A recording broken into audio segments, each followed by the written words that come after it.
So in this video, we'll be doing a very important section, right? Short run supply or short run output. No, it's actually short run output. Now, firstly, what is short run output? Short run output is when you operate a business and one factor of production is fixed. Again, what's your factors of production? Land, labor, capital, and entrepreneurship. So when one of them is fixed, it is called a short run output. Now, what you need to understand is not all of those factors of production are fixed. For example, labor. Labor is a variable cost. It's not a fixed cost. So you take out labor from there.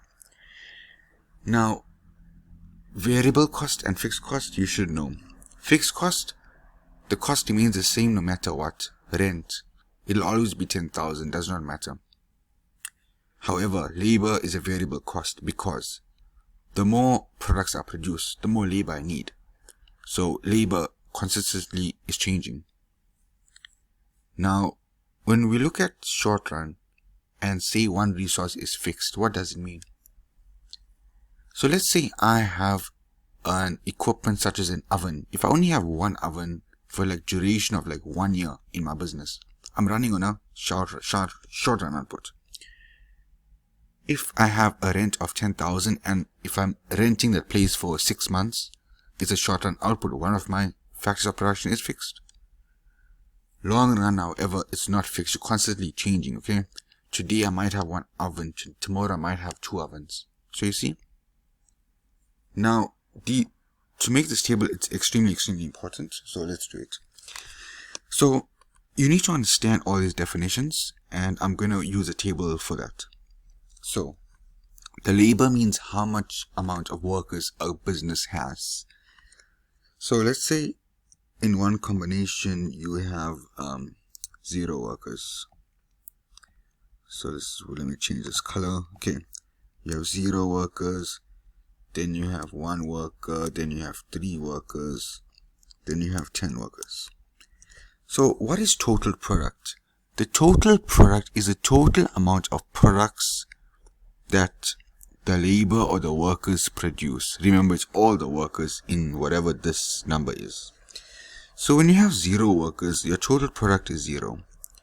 If you have one person working, you might get 2 products they'll make. If you have 3 people working, there might be 7 products. If you get 10 people working, you might get 6 products. And maybe thinking, how come we're going more labor but we're getting less products? I will tell you just now, it's very interesting. Now, what is marginal product? Marginal product basically says how much of additional product you got because you added more labor. For example, over here, you had 0. So firstly, this will be 0 because all this is 0. So even this will be 0. But basically what it means is, how did you get 2? Well, you added 2. 0, you went to 2, 0 and 2. Now, when you added, and 1 worker, you had 2 products made. But when you added this amount of workers, so when you got 3 workers, you made 7 products. So how many products increased because you added labor? 5, right? And it makes sense because from here you only had 2, but here you have 7, so it obviously increased by 5. Here it increased by 2. Now, what is this? This is actually increased by -1. Yeah, so it's actually equal to -1. Because to get to 7 to 6, you have to -1. So marginal product is how many additional products that you made because you added labor. So because, example over here, I added more labor, so I got more products. How many products I got from my previous one? 5, right? 5, because 5 plus 2 is 7. Now, what is average product? There's a formula. Average product is the total product divided by the number of workers, also known as labor. 0 divided by 0 is undefined, so we can just put 0. 2 divided by 1 is 2. So basically this is the average amount of products a worker is making. 7 divided by 3, so 7 divided by 3 is 2.3. So on average, each worker is making 2.3 products. And then this one over here, it's 6 divided by 10. So 6 divided by 10, that is 0.6. Now, again, you might be thinking, why it's increasing and decreasing? Doesn't make sense. You're getting more workers, but why did it decrease over here? Very, very important thing you remember in economics is marginal benefit. Think about it. There is going to be a certain set of number of employees that it's the best. For example, if you have a business and you have 10 employees, it might work. But if you put 1,000 employees, you might not get the amount of products you want. It'll be chaos, right? Similarly with this, if you think about it, you own a business. 5 people operating who are workers might be enough. If you add, let's say, 7, 8 more workers, and now you got, let's say, 14 workers, there might be too much of confusion.